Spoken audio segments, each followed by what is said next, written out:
Assalamualaikum warahmatullahi wabarakatuh. Jumpa lagi di channel Keluarga Misterius. Kali ini saya akan menceritakan cerita seram yang berjudul Ibu Mertua dan Sundel Bolong. Bagi yang ingin membaca ceritanya langsung, bisa membeli ceritanya dengan bentuk PDF ke penulisnya melalui Facebook dengan akun yang bernama Widya Yasmin. Linknya sudah saya cantumkan di kolom deskripsi. Sebelum masuk ke ceritanya, jangan lupa subscribe, komen, like, dan tekan loncengnya agar tidak ketinggalan update cerita terbaru di channel Keluarga Misterius. Seperti apa cerita selengkapnya? Langsung saja kita masuk ke ceritanya, dan selamat mendengarkan. Aku sangat terkejut saat melihat isi perut ibu mertua yang ia keluarkan. Pasalnya, seharian ini aku sama sekali tak memasak lagi daging. Iya, aku sangat ingat betul kalau lauk hari ini adalah pecel sayuran, lalu tempe dan tahu goreng. Lalu bagaimana bisa ibu mertua memuntahkan sesuatu yang tampak seperti daging mentah? Ibu kena santet, ucapnya tiba-tiba. Aku dan Rudi langsung mengerutkan dahi saat mendengar ucapannya. Siapa sih yang mau nyatet ibu? Tanya Rudi dengan wajah sinis. Banyak orang yang membenci ibu. Entah itu Sarumila, atau bisa juga si Ratmi yang cemburu buta karena suaminya tergila-gila pada ibu, ucapnya. Makanya bu, ibu harus ikut kita mengaji, seraya memohon perlindungan kepada Allah dari semua gangguan setan yang terkutuk. Tiba-tiba, ia terjatuh lemas ke lantai dan tak sadarkan diri. Aku langsung terkejut, lalu menyuruh Rudi membawanya ke kamar. Sudah tua kok masih saja hobi berakting. Kalau malas mengaji, ya gak usah pura-pura pingsan, ucap Rudi sambil menggendong tubuhnya yang tampak lemas dan tak bergerak. Jangan gitu Rud, kasihan ibu, sahutku. Rudi langsung membaringkan tubuh ibunya di kasur. Lalu setelah itu, ia langsung bergegas pergi. Ruth, jangan sering malamun di luar rumah, apalagi ini udah larut malam, ucapku saat melihatnya hendak keluar. Sebentar aja teh, sahutnya. Bapak mertua tampak cemas saat melihat istrinya yang terkulai lemas dan masih tak sadarkan diri. Begitu pula dengan suamiku, juga Kang Yadi. Lalu tiba-tiba terdengar suara teriakan histeris Lina. Kang Yadi langsung berlari ke kamarnya, sedangkan aku masih menghirupkan minyak kayu putih ke hidung ibu mertua. Ibu gak apa-apa, kamu boleh pergi, soalnya ibu mau istirahat, ucap ibu mertua yang tiba-tiba membuka matanya. Aku langsung mengangguk, lalu bergegas menuju kamar Lina bersama suamiku. Aku mengetuk pintu, lalu Kang Yedi langsung keluar. Lina kenapa Kang? Tanyaku. Dia terus berteriak histeris dan ketakutan, ucapnya lirih. Sebaiknya Akang bawa dia pergi dari rumah ini, cari kontrakan, biar biayanya aku yang bantu, ucap Adiki. Tenang saja, Bapak juga akan membantumu, ucap bapak mertua yang tiba-tiba muncul. Kang Yedi tampak senang, lalu berterima kasih. Ia bilang akan mengemasi barangnya besok pagi. Apa yang menimpa Lina memang terasa menyayat hati. Tetapi aku masih tak percaya jika pelakunya adalah ibu mertua. Bagaimana mungkin ia melakukan hal sekecil itu? Sedangkan kepada anak-anakku, ia tampak sangat baik. Malam semakin larut. Adiki mengajakku untuk segera ke kamar. Sedangkan Rudi tampaknya masih memainkan gitar di teras rumah. Terdengar dari suaranya nyanyian diiringi petikan gitarnya yang menyanyikan lagu sendu. Setelah 1 jam berlalu, suara alunan musik dari gitar yang Rudi petik itu masih bisa kudengar. Tampaknya ia masih berada di teras. Tiba-tiba terdengar suara lolongan anjing yang membuat bulu kuduku meremang. Seketika suara petikan gitar Rudi berhenti. Kupikir Rudi akan segera masuk, tetapi tak ku dengar suara pintu yang dibuka. Aku mengintip dari balik jendela, karena kebetulan kamar yang kutempati terletak paling depan. Betapa terkejutnya aku saat melihat sesosok wanita berambut panjang dengan gaun panjang berwarna putih. Tampak Rudy tengah mengikuti sosok itu yang melayang menuju rumah kosong. "Adiki!" Aku membangunkannya setengah berteriak sambil menggoyangkan tubuhnya dengan kencang. "Ada apa?" tanyanya dengan wajah terkejut. Aku langsung menarik tangannya untuk segera mengejar Rudy menuju rumah kosong itu. Untunglah, suamiku langsung menurut tanpa banyak bertanya. Ia tampak terkejut saat melihat adik bungsunya yang terus berjalan menuju halaman samping rumah kosong. Untunglah tadi siang, para warga sepakat untuk membersihkan semak belukar juga menebang beberapa pohon. Jadi kami bisa leluasa masuk ke area belakang rumah melewati halaman samping. "Rudy!" teriak suamiku. Sosok wanita menyeramkan itu berhenti tepat di sumur tua. Ia lalu menunjuk sumur tua itu pada Rudy. Suamiku tampak menatap lekat-lekat sosok menyeramkan itu, sedangkan sejak tadi aku mencoba mengalihkan pandanganku karena merasa ngeri. "Sally, apakah jasadmu berada di dasar sumur tua itu?" tanya Rudy. Aku terkejut saat Rudy memanggil hantu wanita itu dengan nama istrinya. Lalu dengan segenap keberanian yang ada, aku mengangkat wajah yang sejak tadi tertunduk karena takut. Kuperhatikan baik-baik sosok menyeramkan itu. Ternyata benar. Aku baru menyadari kalau dia adalah Sally. Selama ini aku tak sanggup menatap wajahnya karena ia tampak sangat mengerikan. Wanita itu menganggukkan kepalanya lalu menangis terseduh-seduh hingga menyayat hati. Setelah itu, ia menghilang dalam kegelapan malam. "Sally, mengapa semua ini harus terjadi padamu?" teriak Rudy sambil berderai air mata. Aku dan Adiki langsung mengajaknya masuk, walaupun ia tampak masih mencari sosok searwah Sally yang telah menghilang. "Semua ini pasti ulah ibu," ucap Rudy dengan wajah merah padam. Adiki membisikkan sesuatu ke telinga Rudy. Lalu adik bungsunya itu langsung mengangguk dan bergegas ke kamarnya. Keesokan paginya, Lina beserta Kang Yadi juga kedua anaknya telah bersiap meninggalkan rumah. "Lina, padahal kamu gak perlu pergi," ucap ibu mertua yang tiba-tiba tutur katanya menjadi lemah lembut. Lina tampak ketakutan saat melihat ibu. Ia langsung menutup mata dan bersembunyi di balik tubuh suaminya. "Lina, kamu jangan takut sama saya.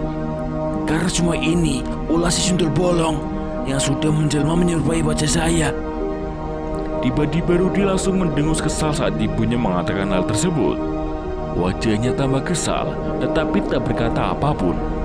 Kang Yadi langsung berpamitan lalu bergegas membawa anak dan istrinya pergi. Setelah mereka pergi, suamiku beserta Rudy bergegas ke sumur tua sambil membawa cangkul. Sumur tua itu dulu masih bisa digunakan dengan cara ditimba menggunakan ember sebagai alternatif jika mati listrik. Namun, tiba-tiba sumur tua itu ditutupi dengan tanah. Entah apa alasannya. "Kalian mau ngapain?" tanya ibu mertua yang tiba-tiba muncul saat melihat kedua putranya yang tengah membongkar sumur tua itu. "Kenapa, Bu? Ibu takut rahasia ibu terbongkar?" tanya Rudy dengan wajah sinis. "Maksud kamu apa, Ruth?" Ia tampak memasang wajah polos lalu tiba-tiba pura-pura pingsan. "Astagfirullah, Ibu. Ibu kenapa?" tanya Adiki yang tampak terkejut lalu berhenti menyangkul tanah yang menutupi sumur tua itu. Rudy membisikkan sesuatu ke telinga suamiku, lalu memberikan kode agar membiarkan ibunya yang masih terbaring di atas rumput dengan mata terpejam. "Awas, Bu, ada ular!" teriak Rudy. Seketika ibu mertua bangkit lalu melompat ke arahku, hingga akting pura-pura pingsannya gagal. "Sudahlah, jangan ganggu kami," ucap Rudy sambil terus membongkar gundukan tanah yang menutupi sumur tua itu. Tiba-tiba, mata kami langsung terbelalak saat melihat tulang belulang yang terkubur di dasar bekas sumur tua. "Apa yang ibu lakukan pada Sally?" teriak Rudy sambil membulatkan mata pada ibunya. "Ibu gak melakukan apapun pada Sally, Nak. Ibu gak mungkin sesaat itu padanya, ucap ibu mertua dengan wajah tertekan. Ibu harus mendekam di penjara atas kejahatan yang ibu lakukan, teriak Rudi dengan mata memerah. Tidak nak, ibu berani bersumpah, ucapnya memelas sambil berderai air mata. Ibu bersumpah tidak mau bunuh istrimu, ucap ibu mertua sambil berderai air mata. Kulihat mata Rudi memerah. Ia tampak sangat geram dengan kenyataan yang baru saja ia ketahui. Aku bisa mengerti bagaimana hancurnya perasaan Rudi setelah bertahun-tahun ia mencari keberadaan Sally. Tetapi tiba-tiba ia harus menerima kenyataan bahwa istrinya itu telah menjadi tulang belulang dan terkubur di dalam sumur tua belakang rumah orang tuanya. Jika bukan ibu pelakunya, lantas siapa lagi? Tanya Rudi setengah membentak. Ibu mertua lalu menceritakan bahwa kala itu ia menyuruh Sally untuk mengambil air di sumur tua karena saat itu tengah mati lampu, sedangkan persediaan air di toren telah habis. Sally terpaksa menuruti kemauan ibu mertua padahal kala itu ia tengah hamil besar. Setelah beberapa jam menunggu, Sally tak juga kembali sehingga membuat ibu mertua penasaran lalu pergi ke sumur tua itu. Betapa terkejutnya ia saat melihat ember yang dibawa Sally beserta sandalnya yang hanya sebelah. Dalam kebingungannya, tiba-tiba ia melihat Mang Ohar, seorang lelaki yang biasa membetulkan genting di rumah ini. Ibu mertua langsung memanggil dan memintanya untuk turun ke sumur. Setelah turun ke sumur, Mang Ohar mengatakan bahwa Sally sudah tak bernapas.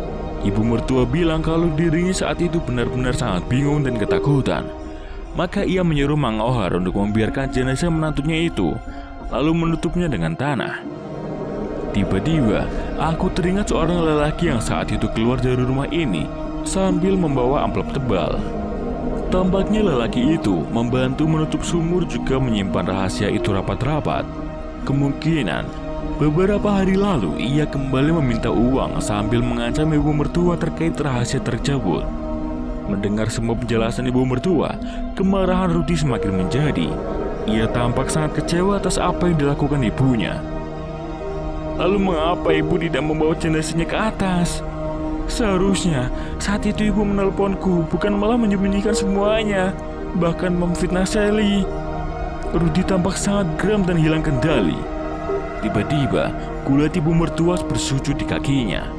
Ia memohon ampun dan mengatakan bahwa ia sangat menyesali perbuatannya.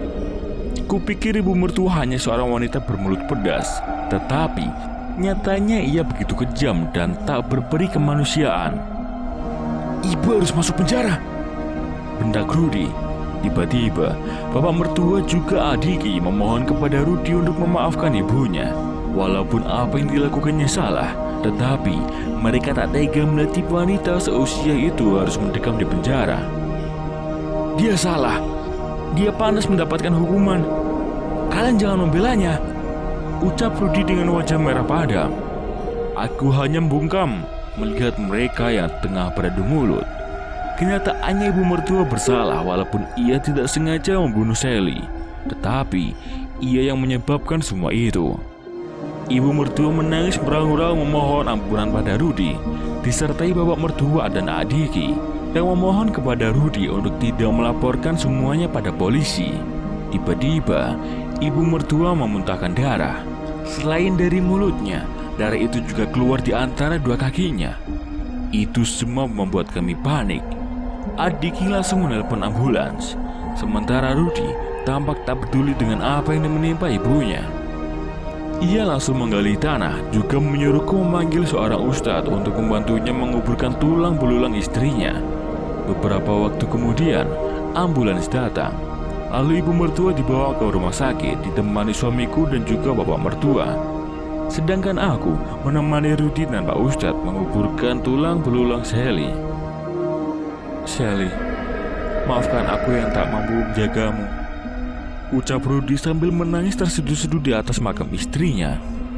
Apa yang terjadi pada Sally benar-benar tragis. Sebagai seorang wanita, jujur saja, aku kecewa kepada Rudi yang tak bisa setegas suamiku. Jujur saja, hati ini merasa kesal saat ia bercerita bahwa dirinya kali itu lebih membela ibunya dibandingkan istrinya yang selalu teraniaya oleh sikap arogan ibunya. Saat itu, aku memang tak dekat dengan Sally karena aku selalu menghindari segala hal tentang ibu mertua.